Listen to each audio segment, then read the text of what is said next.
Isang agham na ramdam na hapon po sa ating lahat. Welcome sa pinakabagong episode ng Ayos na Ayos sa DOS Season 4. Ito ang programang maghahatid sa inyo ng mga makabuluhang kwentuhan patungkol sa siyensya, teknolohiya at inobasyon.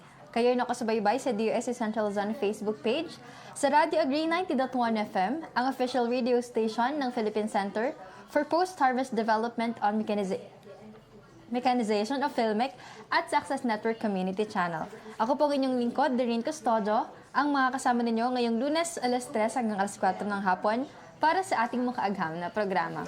Sama-sama tayo para sa isang oras na punong-puno ng kaalaman hinggil sa mga teknolohiya at inobasyong hatid ng Department of Science and Technology. Ako naman po si Dian Briones, ang kasama nyo sa ating talakayan. Nandito muli kami, ang inyong weekly dose of knowledge and good vibes. Dito lamang yan sa Ayos na Ayos sa DOS Season 4. Yan. Nais po namin batiin ng isang makaagham na hapon ang kagalang-galang naming Regional Director sa DOST Central Luzon. Of course, walang iba kundi si Dr. Julius Cesar B.C. Cat. Good afternoon po, RD. Isang agham na ramdam na hapon din po sa aming mga Assistant Regional Directors, ARD for Technical Operations, Ms. Romy, ARD for Finance and Administrative Services, ARD Belen, and ARD for Field Operations, ARD Cel. Ayan. Sa amin po mga Provincial Directors, sa aming mga PDs, pati na rin po lahat ng staff ng Regional Office and PSTOs ng buong DOST Central Zone, makaagham na hapon po sa inyong lahat. At binabati rin po namin ng DOST Central Luzon S&T Promotion and Communication Unit under the leadership of Doc Lady Mel B.C. Cat. Hello po, SciCom. At isang agham na ramdam na hapon din po sa lahat ng bumubuo ng Filmec sa pangunguna ng kanilang Director 4 na si Dr. Dionisio G. Alvendia, pati na rin po sa buong Radio Agri Team. At nais din po naming batiin ang Access Network Cable TV na katuwang po natin every week. Pati na rin sa lahat ng nakikinig at nanonood po sa atin ngayon, isang agham na ramdam na hapon po sa inyong lahat. Yan. So last week ay sinimahan tayo, partner ni Doc Jair Kim ni Pijing ko, which is Si Doc Kim. Which is siya yung president ng IoTech Corporation, kung saan pinakita niya sa atin yung innovation nila, which is yung Aquavac. Ang Aquavac po ay isang low-cost, locally developed NPWT or Negative Pressure Wound Therapy. Which is, ito ay isang device na gumagamit ng safe vacuum pressure para mas mapabilis po yung maging treatment sa mga chronic wounds like diabetic ulcers.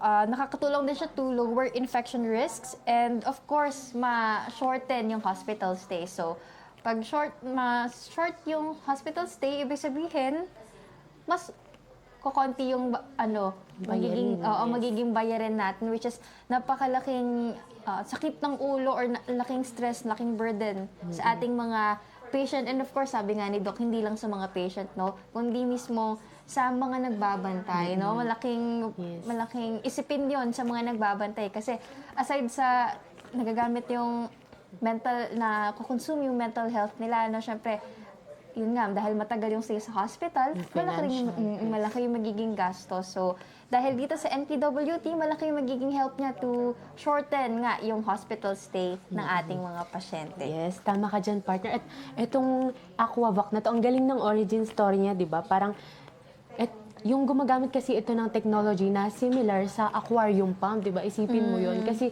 parang nagsimula to sa isang discussion ni Doc Kim with his colleagues. Parang nag-usap silang ganun. Tapos parang naisip niya na ano nga bang kasi itong NPWT ay hindi naman na ito bago na na technology, may mga ganito ng technology na gumagamit ng ganong ng NPWT, pero parang naisip niya ano nga bang kasi yung mga ganon, mahal. So, ano ang isang bagay na parang affordable, tapos madali localized, madali lang nating makita dito, tapos parang na same yung mechanics doon sa mechanism doon sa parang sa NPWT na device, yung sa pump nga. Tapos naisip niya, wow, may aquarium pump, kasi itong aquarium pump maliit lang to, tapos affordable nga siya, tapos kaya niya rin gumana ng 24/7, di ba? Sa aquarium, kaya niyang like pinapagana niya, gumagana siya ng 24/7 yung sa mga aquarium. Tapos dahil nga dito ay naka-formulate sila nung idea para sa isang NPWT device. Then tiningnan niya, sabi niya parang binaklas niya yung dinisassemble niya yung mga aquarium pumps na gano'n. Tapos tiningnan niya paano nga ba ito gumagana. Then in-apply niya ito sa what we now know as Aquavac. And alam mo yung kwento na yun, parang nung kanya-kwento yun ni Doc, hindi lang naman kasi knowledge tungkol sa Aquavac yung na binahagi niya sa atin, di ba? Parang nagbigay din siya ng words of wisdom, naalala mo yung partner, di ba? Parang in-emphasize niya na sabi niya, we should, dahil sa, lalo na sa ating mga kabataan daw, we should find friends na who also like to discuss things. Kasi parang doon talaga nako-cultivate yung mga ideas natin, di ba? Kapag nakikipag-discussion, nakikipag-brainstorm tayo sa ibang tao. And nasabi rin niya na itong dalawang bagay na to may mahalaga daw. Yung pagkakaroon ng curiosity and courage. Kasi yung curiosity, parang kapag may curiosity ka para alamin kung paano gumagana yung isang bagay, doon magi-start na parang magkakaroon ka ng idea. And pagka mayroon ka ng idea, you need to have courage of not being afraid to try and fail. Ayan, sabi niya, dahil we need failure to train us for success. Wow, di ba? Very inspirational ang Yes, partner. Tama ka din. And yun nga, gaya ka ng sabi mo kanina, no? Yung choose your circle wisely, choose your friends wisely. Yes. Kung kanino mo nilalaan yung marami mong oras, lalo nga, in-emphasize talaga niya sa mga kabataan. Kasi nga naman, tayo raw yung next generation na magtutuloy kung ano yung nasimulan ng, or mas ma-improve pa yung mga innovation na pwede nating ma-innovate, ano? So, ayan. And of course, aside from choosing the circle wisely, choose your spend your time wisely rin. Sabi niya, instead of doom scrolling, pwede kayong makipag-discuss sa friends nyo while eating, while going out. So, ayun, yung mga aral na tinuro or iniwan sa atin ni Doc Kim. And partner, hindi dyan nagtatapos ang ating medical tech innovations. Kung healthcare and advanced diagnostics din lang kasi ang pag-uusapan, alam mo ba na meron tayong tinatawag na laboratory na halos kasing laki lang ng isang baso, isang mug, di ba?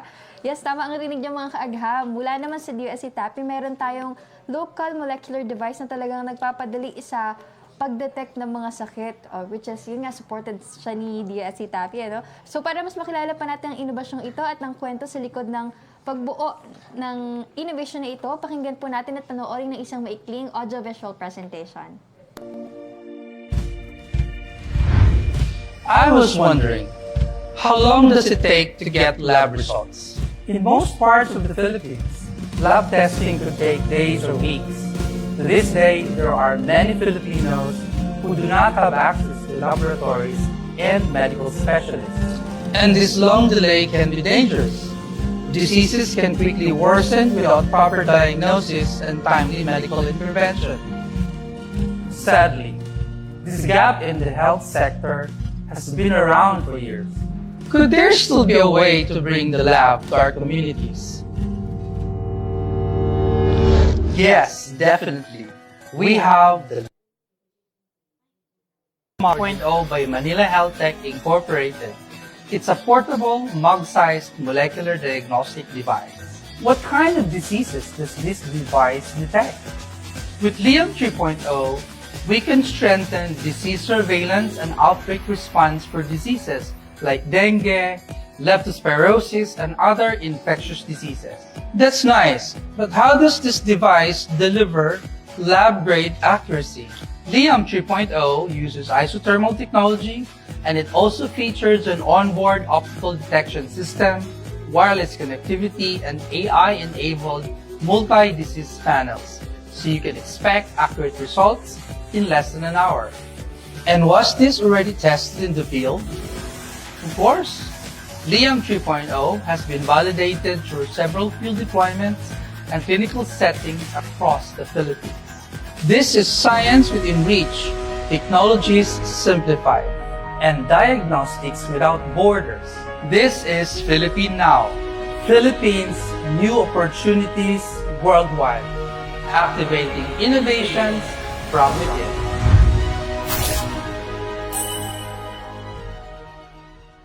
Ayan, wow, nakaka-curious naman talaga yung kung ano yung technology natin ngayon, di ba? So, wag na nating patagalin pa. Kilalanin na po natin yung magiging guest natin for today. He is a Filipino molecular microbiologist and infectious disease specialist with training from the University of Santo Tomas, De La Salle Health Sciences Institute, the University of the Philippines, and the University of Virginia. He has led pioneering research in infectious disease diagnostics, including the award-winning Lab in a Mug platform and the development of the Biotech M Dengue Aqua Kit and the locally developed RT-PCR kit for SARS-CoV-2. And as former director of the National Institute of Molecular Biology and Biotechnology and the founder of Manila Health Tech Incorporated, the first UP Health Biotechnology spin-off, he has advanced local health innovation.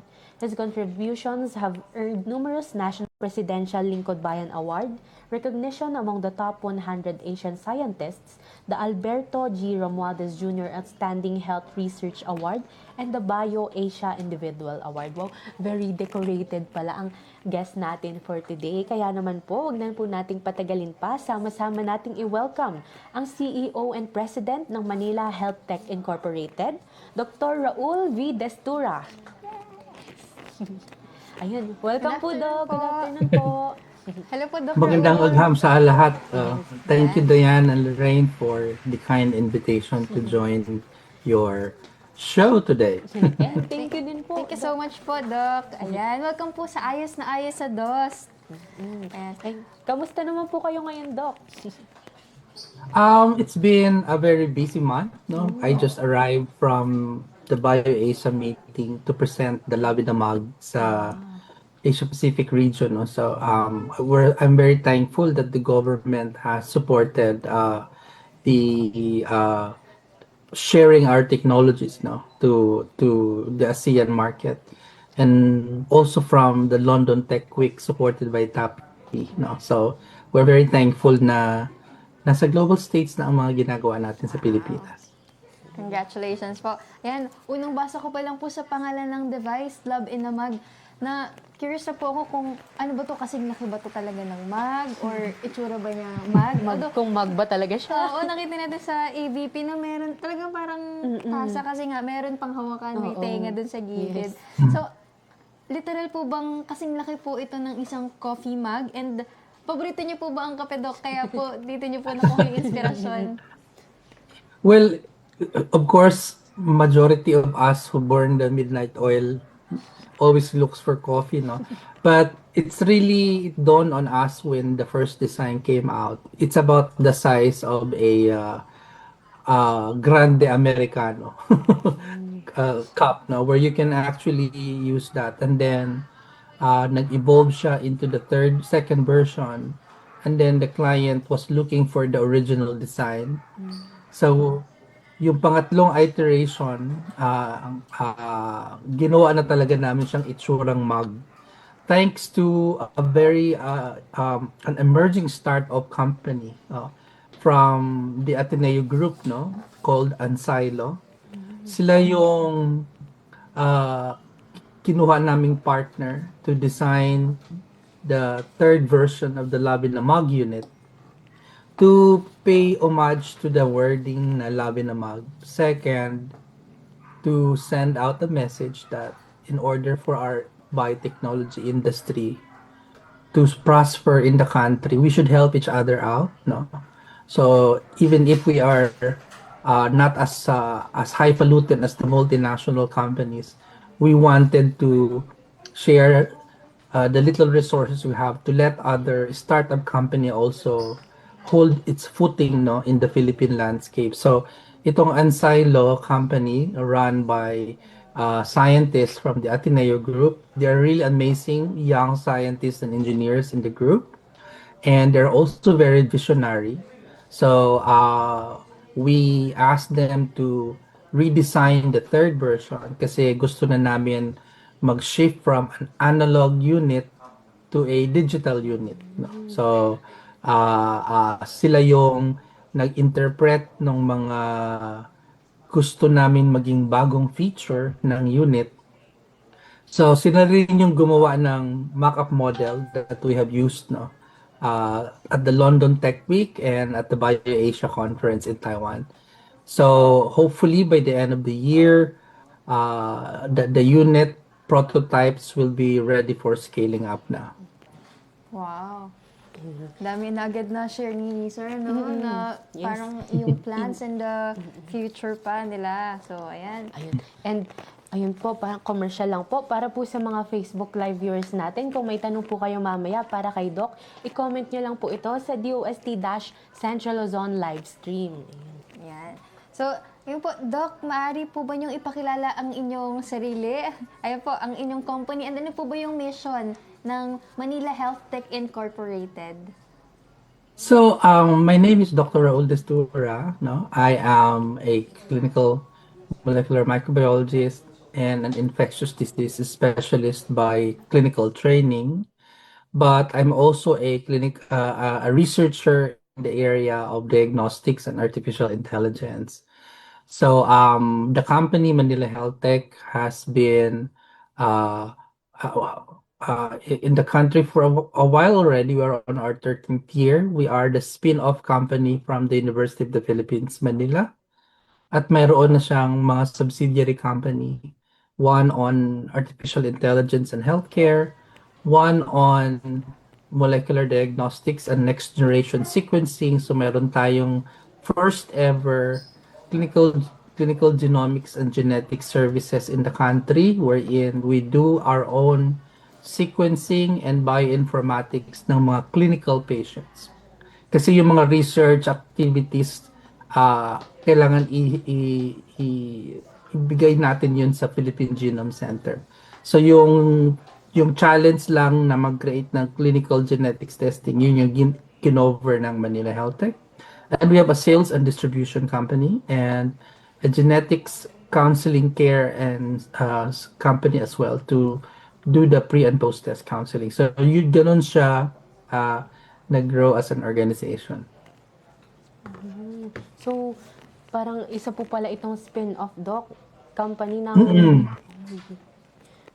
So, Yes. Tsaka ang galing, no? Talagang ando na sa mag-modernize na kasi nga diagnostics plus AI. Oo. Karamihan kasi yung mga naging topic po namin, Doc, ng mga nakakaraang episodes ay more on agriculture and addition ng AI yes. or parang sa education plus AI, which is medyo talagang common na rin, ano, partner. So ngayon lang parang guest natin sa episode na to yung diagnostics and AI, medicine, in medicine Yes. field. Yeah.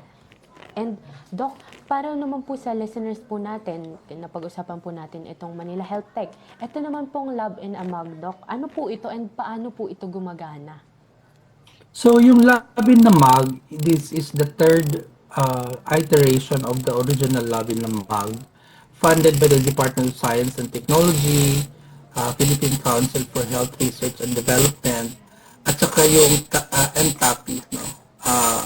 So itong dalawang council coming from DOST has been extremely supportive from the very beginning. The Lab in the Mug is actually the one that created the Manila Health Tech Incorporated.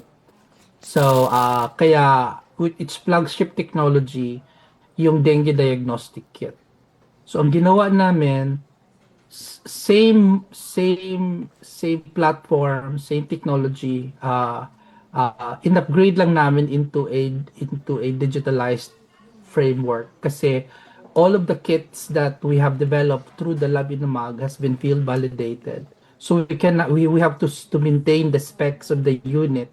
Kinonvert lang namin talaga siya into a digitalized platform para nakafocus kami ngayon sa tinatawag na JIDA area, no? Yung geographically isolated and disadvantaged areas. Kaya yung features ng bagong Lab in the Mug na i-release namin ay can be powered by solar energy and also by regular electricity, no?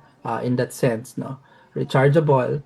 Tapos it has a communication system via Bluetooth, no? Na itatapon na niya yung data either to a mobile phone, a tablet, or a computer, no? Kung ano yung available doon sa area. So since cell phones are the most common technology that everybody has, almost everybody has, no? Yung iba nga, dala-dalawa pa ang kanilang cellphone. So, in terms of accessibility to the technology nung dinidesign namin siya, ano ba yung existing na nasa tao na pwede nilang magamit anywhere they are? And we realized na almost always may mga telepono yung mga tao, no? And then it has the ability to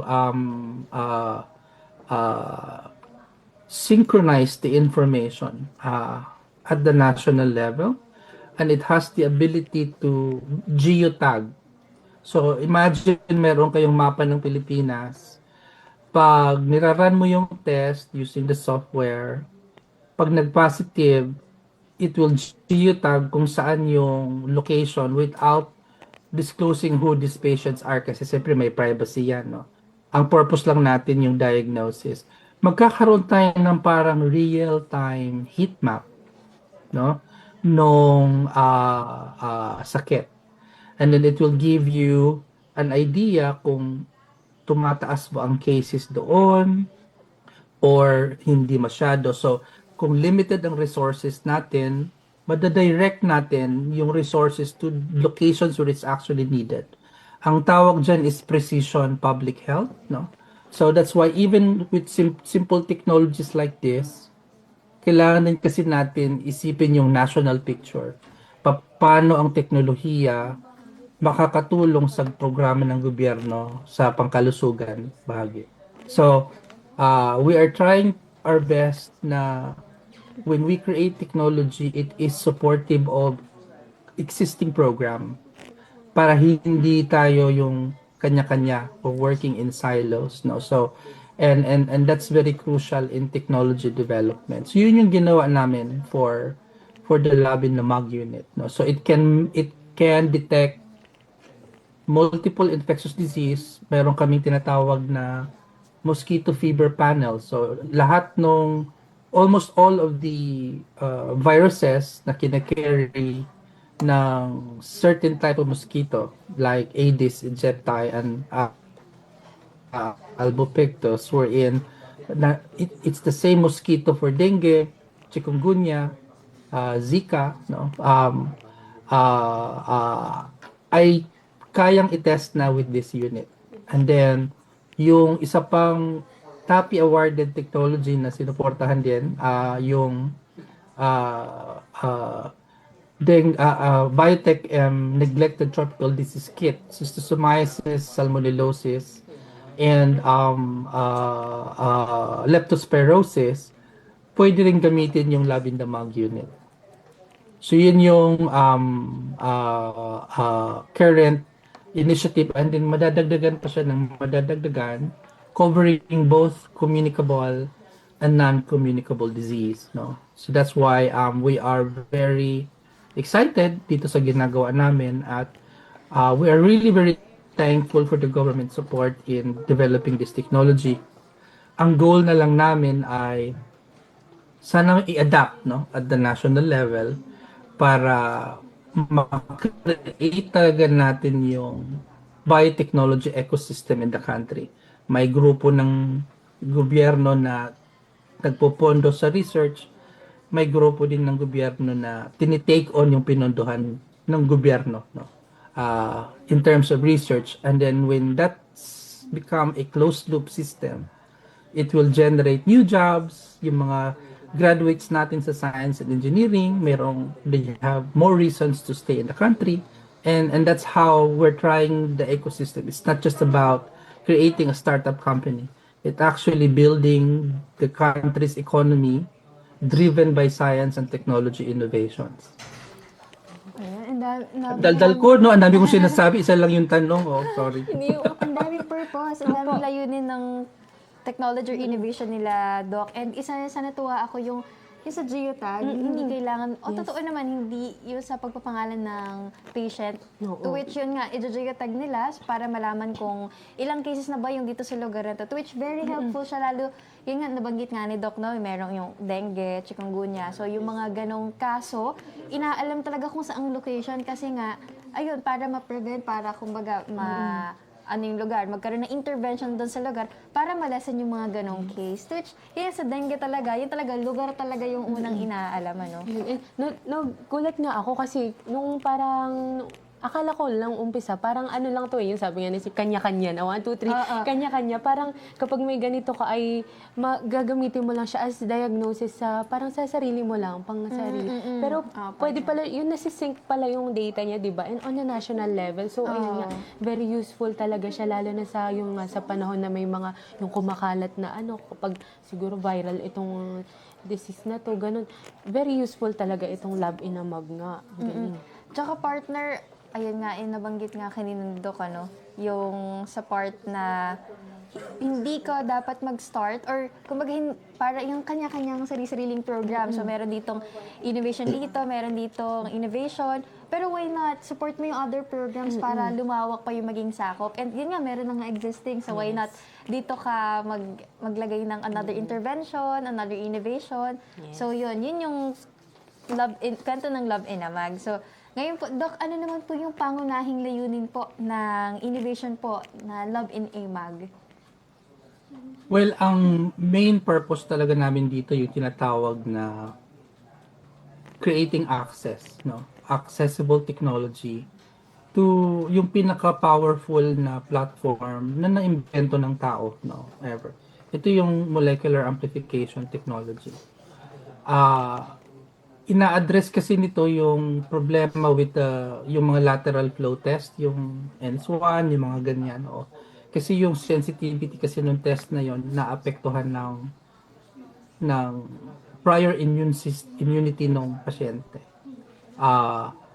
Pero kasi yung pag na-dengue ka na, yung antibody mo, pwede niyang i-compete yung binding site nitong mga lateral flow kits.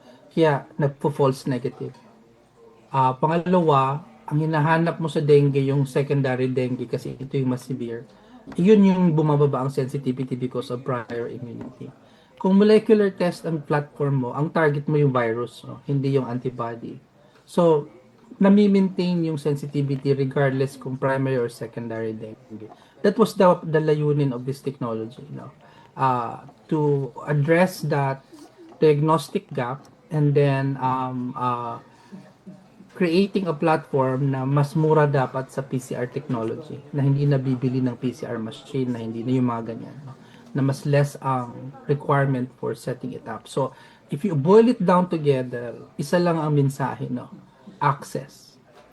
Making it more accessible for everyone. So, and that's the reason why we created this technology. Yan. So, yun. To create accessible technology, no? Yun talaga yung pinakang aim ng Love in a Mag ng Manila Health Tech Incorporated. Ayun.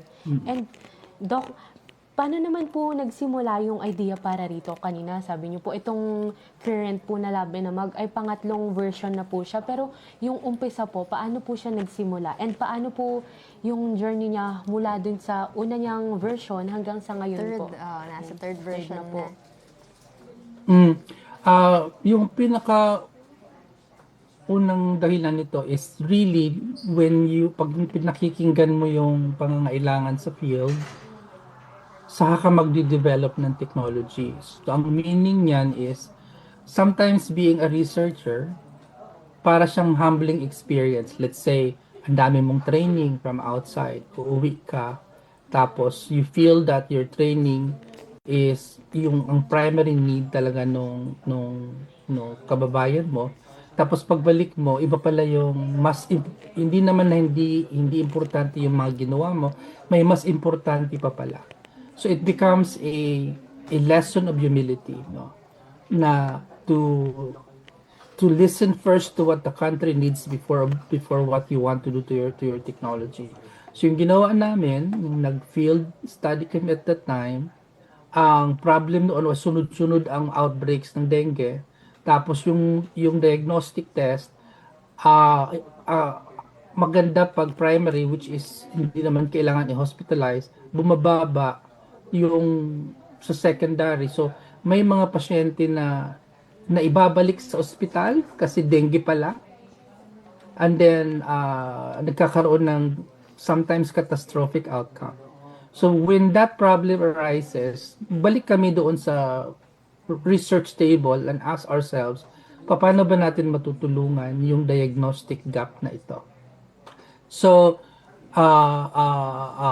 when we realized na kailangan molecular technology para mas accurate, ang papasok sa isip namin was PCR test. At that time, 13 years ago, very expensive talaga ang PCR platform. Oo. So, even if you wanted to use it as a technology to address this gap, very small amount of people can actually afford the test. So, inisip namin, paano namin mako-combine yung power ng molecular diagnostic at saka yung cost na lateral flow kits, no? Ito yung mga small test, yung parang pregnancy test kits na cartridges, no? And that was the birth of the Lab in the Mug unit. Actually, the Biotech M Dengue Aqua Kit muna, using isothermal technology. Tapos yung sumunod, parang, kailangan lang naman ito ng single heat temperature. So, akala namin ganun complicated. Dito papasok yung power ng collaboration at saka pag-understand ng skill set ng ibang grupo. So, this time, nagkaroon ako ng exposure to some engineers, no? Na yung iniisip kong komplikado, high school project lang pala sa level nila. So that's where we designed the first Lab in the Mug unit, no? And since then, I believed in the power of collaborative science. Kasi hindi kaya ng isang tao sagutin lahat ng problema, no? You have to be humble enough to acknowledge that there are people who can provide much better answers, no? And for you to be able to acknowledge that, it is country first before ego, no?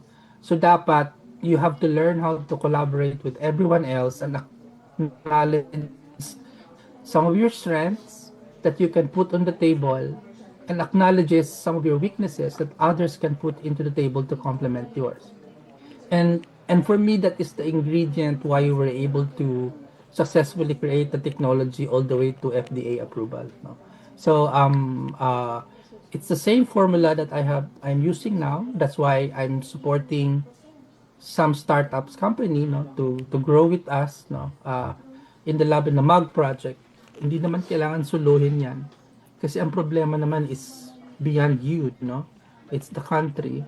So I just have to keep on pushing the envelope na sana lumaki talaga yung ating industry. Industriya sa larangan ng bioteknolohiya sa Pilipinas. Ayan. So, nakakatawa yung sabi ni Doc, no? Talagang yung kwento nila from the idea up to now ay very humbling. Literal, kasi nga, sabi ni Doc, ay kailangan i-acknowledge yung weaknesses kasi naniniwala siya sa collaborative science kung saan hindi mo magagawa na mag-isa. Kailangan talaga ay collaboration ideas ng maraming tao para mabuo yung isang innovation lalo pang ma-develop. And of course, yun nga, humbling experience din dahil yung feedback, of course, ng mga gumagamit or ng mga nakagamit na, yun yung ini-incorporate nila para lalo pang improve yung ating Lab in a Mag. So, yan. Doc, may tanong po pala ako. With regards po sa parang pinakang process po na, paano po yung paggana po niya, yung mechanism po niya. So, ano po yung halimbawa po sa dengue? So, for example, sa dengue, ito yung kino-combine namin ang dalawang technology platform. Dati kasi yung original assay design namin, LAMP ang ginagamit namin, yung loop mediated isothermal amplification. But then, marami kasing intrinsic weakness ang LAMP. Meron din siyang intrinsic advantages. So, yung LAMP on its own, ang ginukuha niya is meron tayong 6 na molecular probe that identifies and amplifies the genetic targets specific to dengue, no? Ang naging disadvantage niyan is minsan kahit hindi dengue, kinakapture ng wider net. So, sensitive siya pero hindi siya ganoon ka-specific, no? And because meron tayong research and development, ang ginawa namin is parang may magka-cast ng wider net, dengue plus others, no, in the whole thing. And then we add another technology to separate dengue only and non-dengue. So it's called the LAMP Quasar platform. So it has a para siyang molecular probe that attaches only to dengue specific sequences after siyang i-amplify ng LAMP. So now, covering the power of LAMP and then covering the sensitivity power of LAMP and then covering the specificity power of Quasar, kinumbine namin siya. Kaya nag-improve dramatically yung assay from its original form 16 years ago. Tanda ko na. 16 years ago. But it took us a while to figure it out kasi it was the same problems of all other scientists outside the country. No? So ako naman, I don't give up on the platform. I just look for solutions on how we can actually harness its power without its disadvantages. No? And that's the power again of collaborating with people, no. And then to the point na na-develop talaga namin yung expertise and skill sets on isothermal technology. Mga Pinoy scientists, young kasi edad ninyo, no, who are well versed now in designing and developing these platforms than ever before, no. And then so i-amplify siya, mag-generate siya ng fluorescent signal. Yung original is, meron kaming LED trans-illuminator na kami rin yung nag-develop kasi yung imported version, 30,000. At least yung local version natin is 10% of the cost, no? So, binabasa siya pag umiilaw yung tube by dengue, pag hindi umiilaw, walang dengue. Pero ngayon, ang ginawa natin na third iteration, instead of visually reading it, no, yung Labinamag version 3 will read out the fluorescence signal and convert them into a digital data, and then it will create a curve and a numerical cutoff.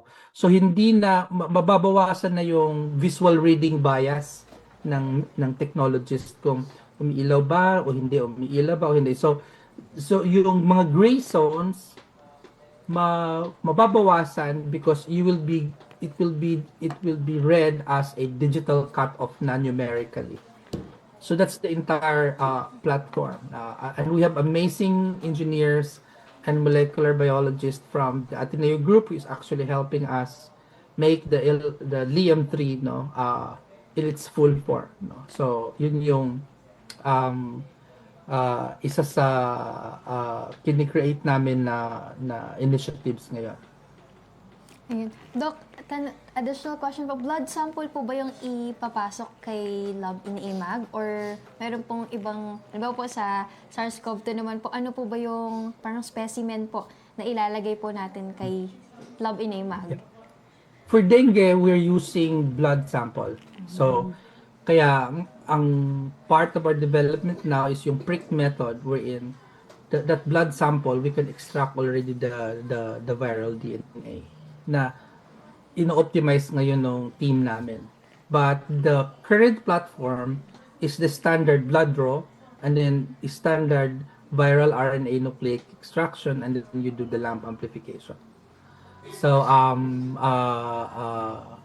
sometimes you have to balance out sensitivity versus cost, sensitivity, specificity versus cost. So that's why we are also very conscious about how much it's going to cost, no? Something like that. So, ayun, no? Blood sample for dengue. Kasi, bagay, hindi naman yung typical talaga na sample na. Pero sa ano po, sa SARS-CoV-2 po, Doc, ano po yung ginagamit na specimen po na ino-observe po sa Lab in AMAG? So, you mean kung ano yung pinaprocess? Opo. Is it saliva po or... Sa SARS-CoV-2 kasi respiratory sample yan eh, no? Sputum, nasopharyngeal swab preferably, no? Sometimes bronchoalveolar lavage kung naka-intubate yung pasyente. For dengue, it's really just blood sample. So it's the sample that is the most ideal for this test, no? There are other platforms like Saliva and all the others, pero parang fluctuating yung sensitivity, hindi consistent. So, we'd rather use the blood sample. Ayun. Pero ang galing, parang literal nga talaga siya na laboratory na in a mug, di ba? Kasi parang ano yung iba-iba nga po yung nadedetect na. Nadidiagnose, yes. And, ayun, Doc, nung parang dinidevelop niyo po ito, ano naman po yung mga naging ilan sa biggest challenges niyo po?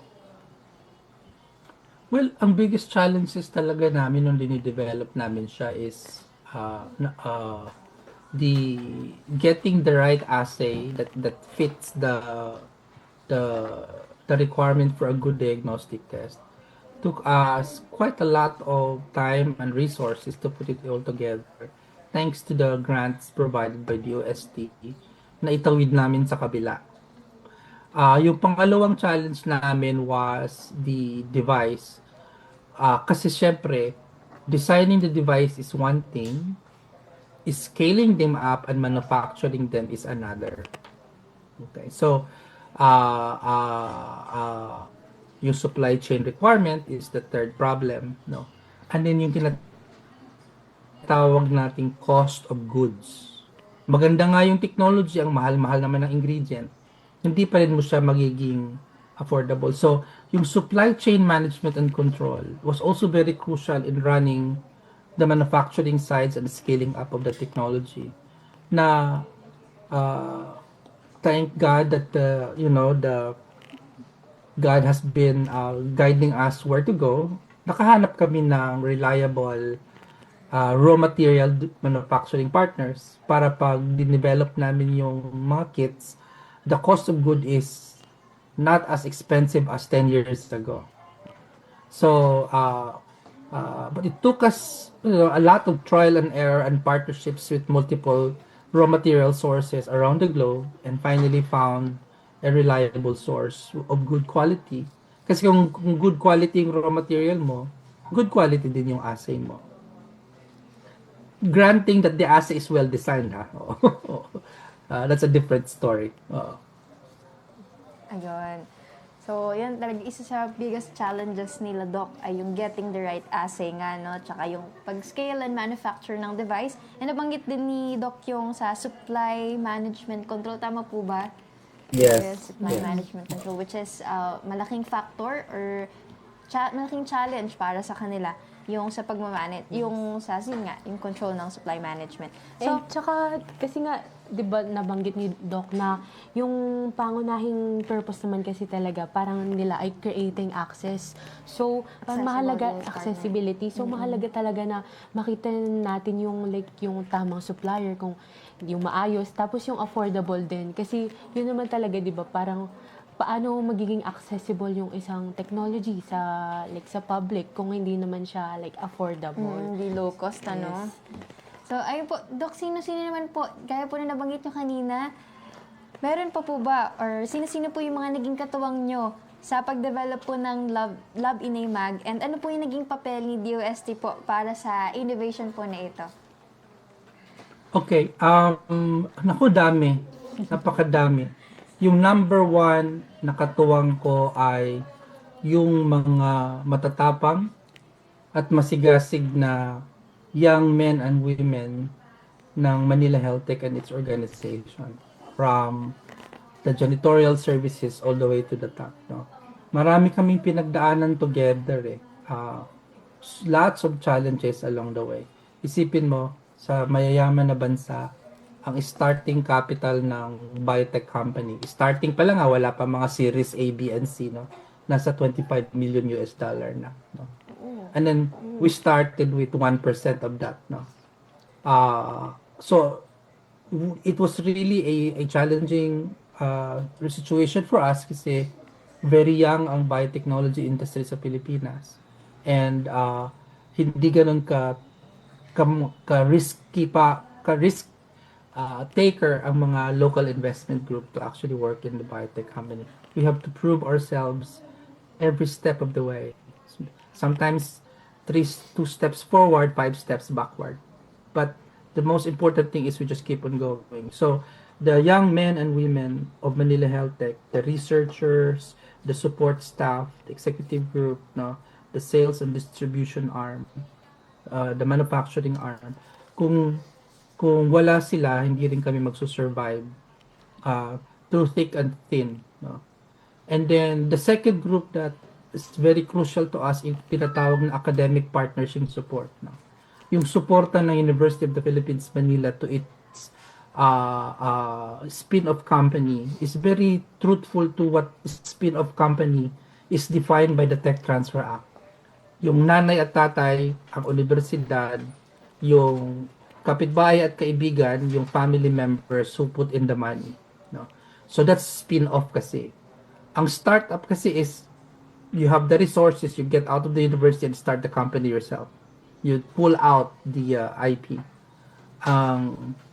Spin out is when you ask an industry company to take on your technology, ila-license mo lang.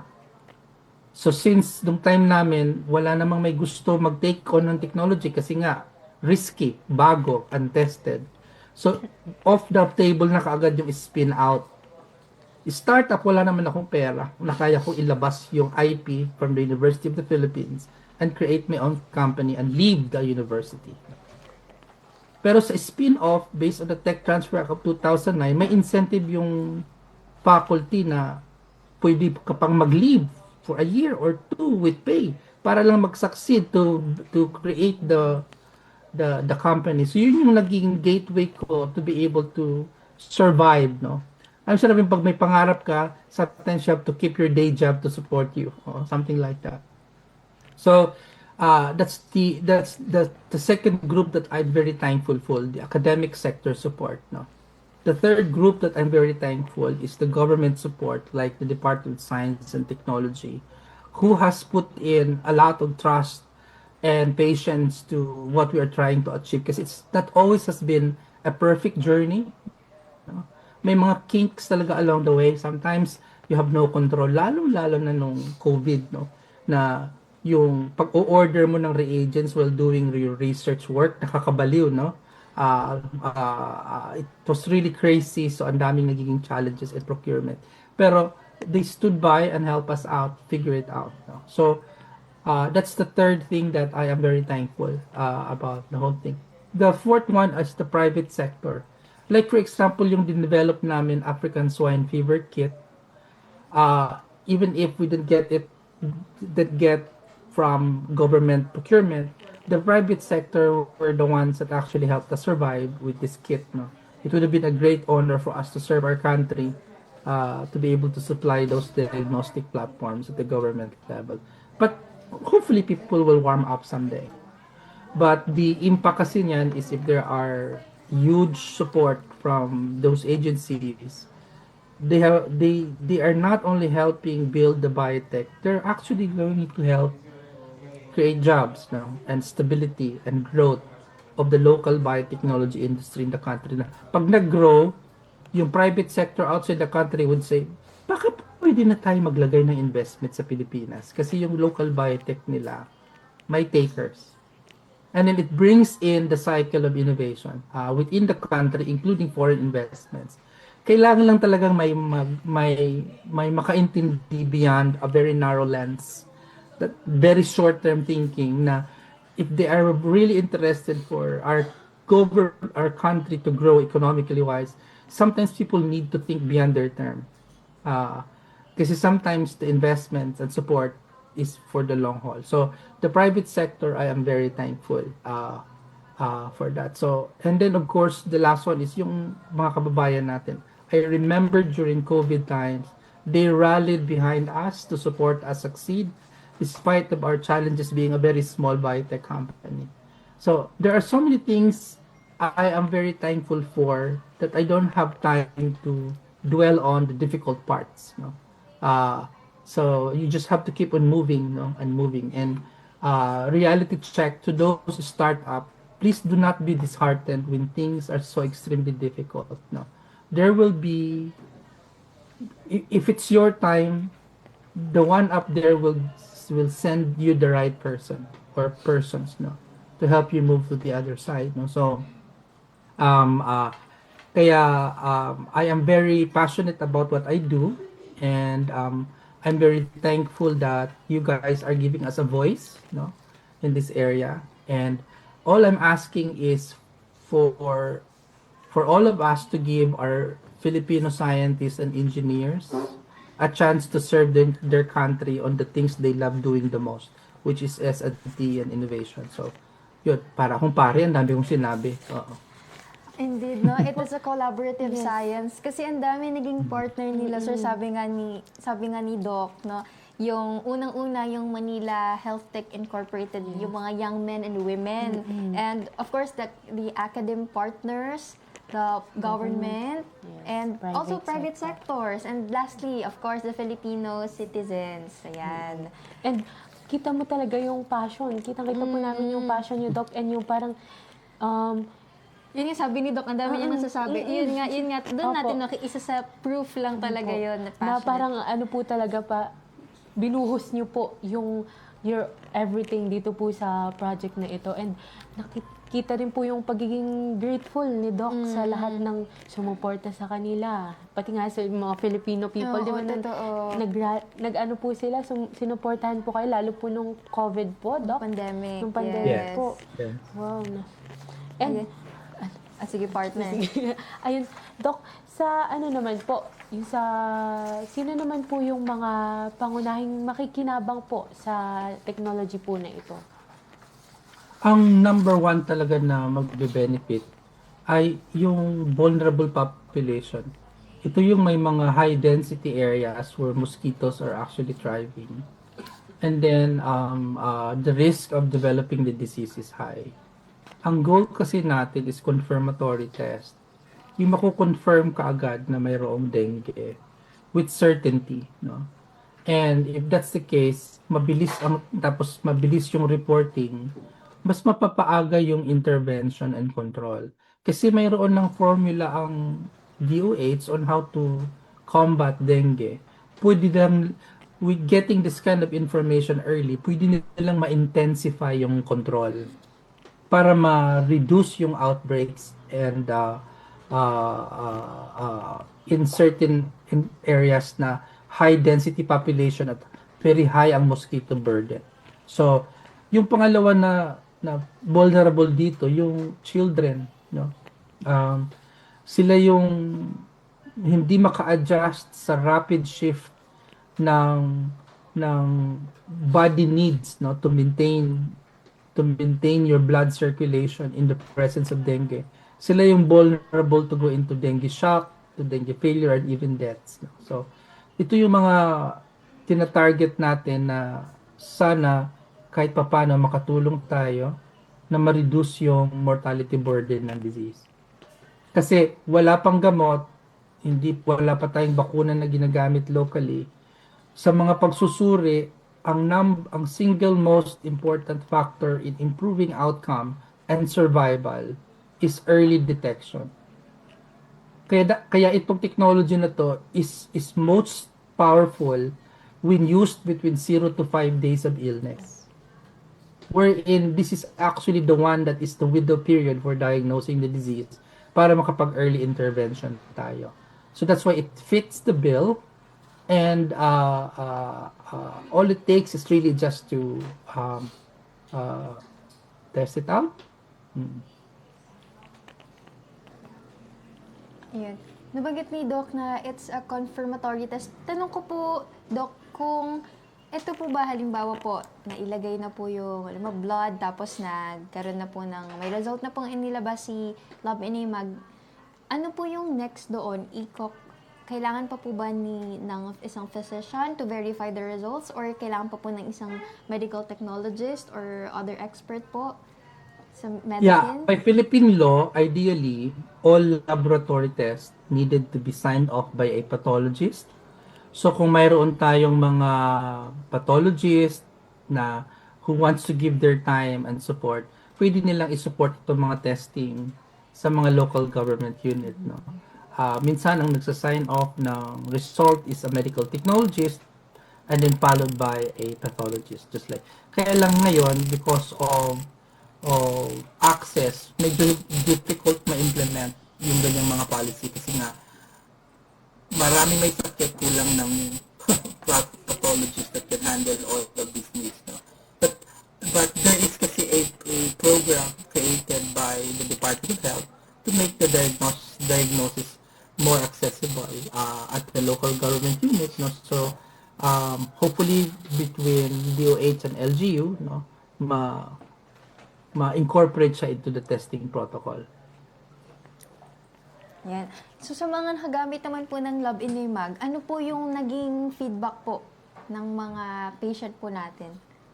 Well, ang nakaka-heartwarming ay yung return orders, no, to do that, no. It would have been nice kung mas madami, no, but at the very least, I would, I'm very thankful for certain regions, no, who actually accessed our technology, no, and hopefully we can move further, no, with our platform this year and the subsequent. So we have programs to actually collaborate with local government units to actually make it more accessible to most. And Doc, ito pong Lab Inimag, may mga natanggap po ba itong recognitions, milestones, or achievements throughout the years po? Actually, medyo madami-dami rin, local and international. Locally, naging Gawad Dagisik Award siya, no? By TAPI. And then, Outstanding Technology and Innovation, siya din yung dahilan that created technology. And then, the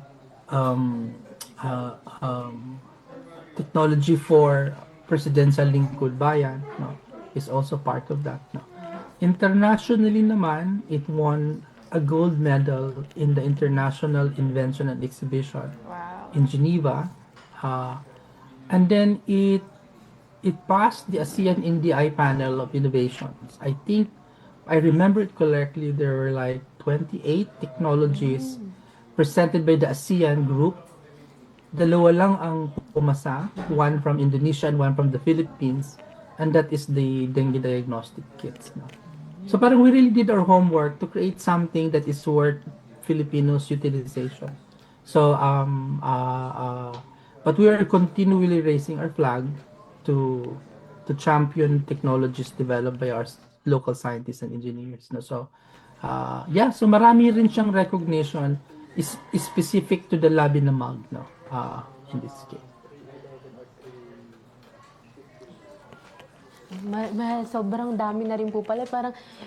Parang nag-iisip pa si Doc para alalahanin lahat, di ba? So, parang sobrang dami na nga talaga. And international pa, di ba? Very impressive yung mga naging achievements nila, Doc. So ayun po, ayun naman po yung kasunod na hakbang and plans niyo po para po sa technology and of course dun sa kabuuan po ng inyong company in the say 5 to 10 years from now po. Well, we have completed what we call vertical integration programming. Ito yung kini-create namin yung environment para maging sustainable kami later on, as early as we can.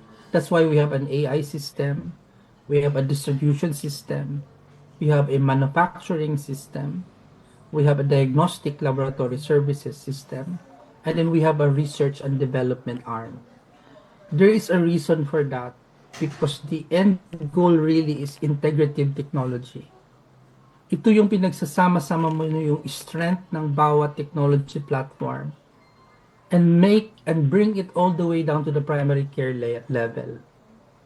So that's why we are in the area of integrating point-of-care technologies, electronic health medical record system, and clinical triage AI system attached to a point-of-care technology like the Lab Inimag, no?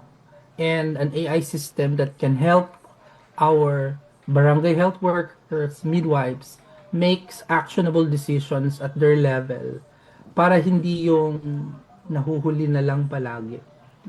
Kasi we have to address the fact na kulang talaga tayo ng doktor at nurses sa mga far-flung areas. Sometimes ang ang nandoon yung matataba ang pusong healthcare volunteers. Kaya lang, sometimes they are limited because of their skill sets and training. But imagine if they have a tool that can help them collect data, information, and create a clinical triage system.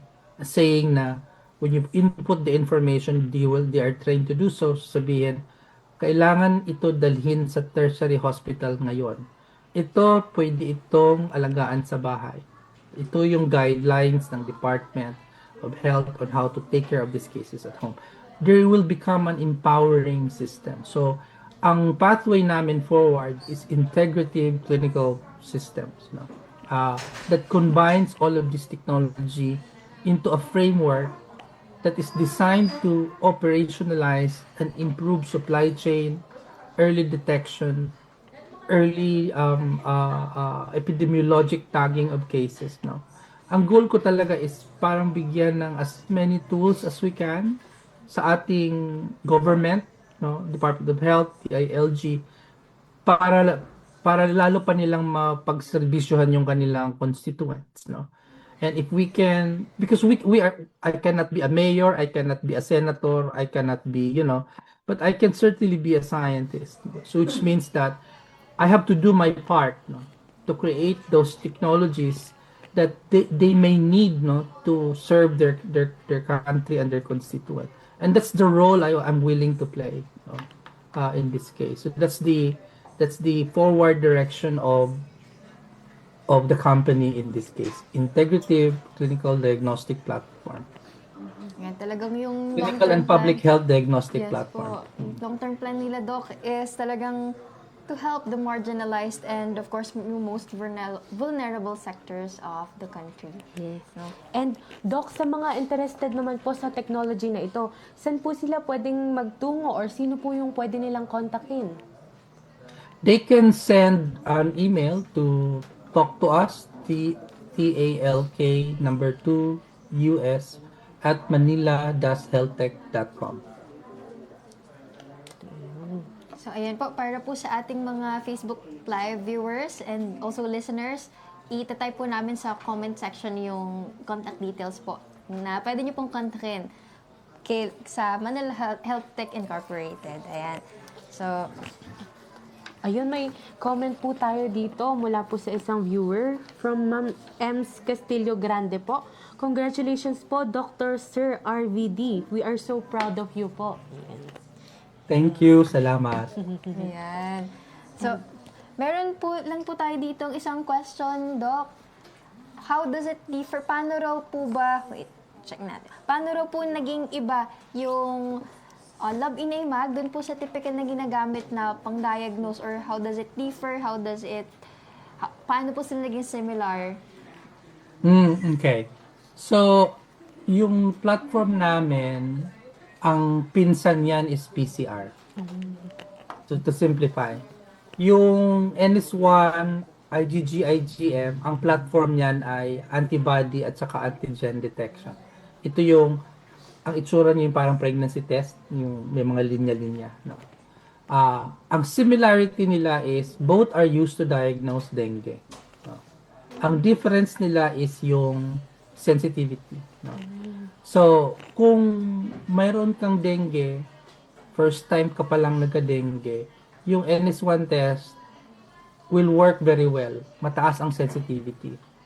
That's primary dengue infection. Unfortunately, yung dengue na nangangailangan ng hospitalization monitoring are mostly sa secondary dengue, hindi sa primary. Ito yung na-dengue ka na the second time around. Ang problema, pag na-dengue ka na the second time around, yung antibody mo from your previous dengue infection in the past will compete with the binding site of your test kit. So, nagiging false negative. So kung sino pa yung population type ng dengue infection would require closer monitoring, yun pa yung bababa ang sensitivity to 46%. But people will not talk about it. They will harp on the much higher sensitivity of the primary dengue infection. Sige, for business purposes. Sa PCR naman, hindi apektado yung primary and secondary dengue because you are not detecting antibody response or antigen response. Ang dinidetect mo, yung viral DNA, RNA. So regardless whether it's primary or dengue, if you have it should test positive. That's the power of PCR technology. Ang problema, kailangan mong bumili ng PCR machine, PCR lab, and all of these things. So if you put it all together, napakamahal ng ideal test, hindi siya suitable for public use. So, kaya sa amin, ang iniisip namin, paano natin mako-combine yung affordability ng lateral flow test at yung sensitivity ng PCR. That's why we have the lab in the Monk unit to hopefully get the best of both worlds. You can't have it all, but at least at the most, tick a significant amount of boxes for this case. And that's the reason why we created this. Yun. So, malaking difference nila yung sensitivity na nabanggit nga ni Doc, ano? Lalo pag, second or third time na. Kasi nga naman, paano kung kagatin ka ulit sa pangalawa, pangatlo, pang-apat na beses, no? Kasi pag naging paborito ka na nung, namok na may dalang dengue. So, yun. And of course, para mas maging lower yung cost ng labing na mag compared dun sa other testing kits. Ayun. Yeah, PCR platforms. Ayun. Doc, baka po meron po kayong gustong batiin, i-promote, i-shout out po. It's your time to shine po, Doc. No, I'm just very thankful for giving us this voice to continually tell our story to our countrymen. And of course, my thanks to all of the support coming from everyone, including to my team at Manila Health Tech who has worked so hard to for us to survive post-pandemic. And at the end of the day, we're always thankful to the one up there who knows what is best for us, and we'll just keep on going for as long as he wanted us to keep going. And lastly, I guess, thank you to UST for all of the things that you have done to support local innovations, not just to Manila Health Tech, but to all the others who are starting in between, in the middle, and in the scaling up. You guys, I saw where your heart is as an organization, and I will not be able to survive the challenges of a spin-off company without you guys letting me rest on your shoulders from time to time. When things get so difficult. So I am very thankful in behalf of Manila Health Tech and all of our subsidiaries. I really thank the support of the Department of Science and Technology. Yeah, thank you so much din po, Doc. Kasi alam po namin na as a, Very busy. syempre as a doctor, no? Yes, and as a napakarami. CEO, president ng Manila Health Tech. Maraming minamanage si Doc. So, At nandito nabigyan niya po tayo ng time, yes. And na-share niya, of course, na-share niya kung gaano siya ka-passionate. Also sa kanyang field, sa kanyang innovation, Doc, kitang-kita po namin. At for sure, ramdam din po ng ating mga viewers and listeners yung inyong passion for this. Nawa po, Doc, ay malayo pa po ang marating ng Manila Health Tech. Marami pa po ang matulungan ninyo ng Lab and Amag po, Doc. And maraming salamat po Thank you ulit. so much po, At Doc. marami pa kami kakaining bigas to get to where we want to go. Ay, ang dami nang pinagdaanan, ang dami na nilang na-survive. And of course, maraming taon pang darating para doon sa innovation. And of course, mas marami pang maging beneficiary nitong technology na innovated ng Manila Health Tech Incorporated. And of course, through the leadership of Dr. Raul. Thank you so much po, Doc. Thank you very much. Thank you very much. Yan. Yan, isang makaagham na talakayan naman po ang pinagsuluhan natin ngayong hapon. Maraming salamat po ulit, Dr. Raul. Muli binabati po namin ang lahat ng bumubuo ng DOST Central Luzon, ng PhilMec, ng Radio Agree at ng Access Network TV. Kasama na rin po ang lahat ng sumubaybay sa atin ngayong hapon. Ang mga kasama nating nakinig at natuto, isang agham na ramdam na hapon po sa inyong lahat. Mga kaagham, huwag po kalimutang i-follow ang aming Facebook page, ang DOST-Central Luzon, and sa YouTube din po at TikTok para manatiling updated sa aming mga programs and activities. Pati na rin po ang Facebook pages ng aming mga PSTOs, ang DOST Aurora, DOST Bataan, DOST Bulacan, DOST Nueva Ecija, DOST Pampanga, DOST Tarlac at DOST Zambales. paki-invite na rin po ang mga friends nyo na mag-follow para updated din po sila sa serbisyong hatid ng DOST Central Luzon. Kaya nais din po namin ipabatid na maaari nyo pang balikan ang replay ng aming mga episodes sa DOST Central Zone YouTube channel, pati na rin po sa YouTube ng Radio Agri 90.1 FM Filmec. Mapapakinggan din po ang aming mga replay ng mga aming episode sa kanilang radyo tuwing weekends. Muli po, maraming salamat sa pagtutok sa ating talakayan. Hatid namin ang iba't ibang serbisyo patungkol sa siyensya, teknolohiya at inobasyon ng DOST. Sa ngalan po ng aming Regional Director, Dr. Julius Cesar V. Sicat, ako po muli si Lorraine Custodio. At ako naman po si Dian Briones, ang nakasama nyo ngayong hapon sa ating programa. Subaybayan muli kami sa Lunes, alas 3 hanggang alas 4 ng hapon sa programang maghahatid sa inyo ng weekly dose of knowledge and good vibes. Sama-sama ulit tayo next week. Dito lamang yan sa Ayos na Ayos sa DOST Season 4.